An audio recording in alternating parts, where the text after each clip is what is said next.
سلام به همه عاشقان آشپزی و خوشمزه پسندها. امروز قراره با یه دستور خوشمزه دوکاره شما رو غافلگیر کنم.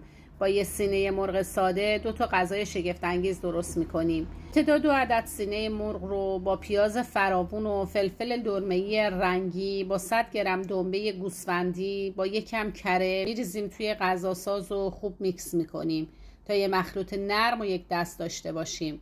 بعد فلفل سیاه و نمک و زردچوبه و پودر آویشن رو بهش اضافه میکنیم و خوب ورز میدیم. نصف این مواد رو توی سینی پهن میکنیم، صافش میکنیم و برش میزنیم. بعد میذاریم تو فریزر برای وقتی که هوس کوبیده مرغ کردیم.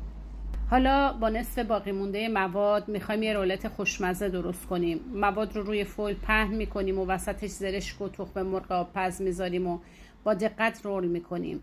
حالا توی فر قرار میدیم تا نیم ساعت بپزه. اگه فر ندارید نگران نباشید، میتونید کف قابلمه ای رو پر نمک کنید و بذارید نمک ها داغ بشه و رولت رو با فویل روی نمک ها بذارید و 20 دقیقه بپزید. بعد از پخت رولت ها رو برش میزنیم و با یه بشقاب برنج خوش عطر و بو سرو میکنیم. خیلی عالی و خوشمزه و نرم و لطیف. چه بهتر از این که با یه دستور 2 نوع غذای خوشمزه داشته باشیم. این رو امتحان کنید و نظراتتون رو به هم بگید. ممنونم که همیشه همراه منید. منتظر ویدیوهای بعدی من باشید. نوش جان. اون قلب بیرنگم لطفاً قرمز کن.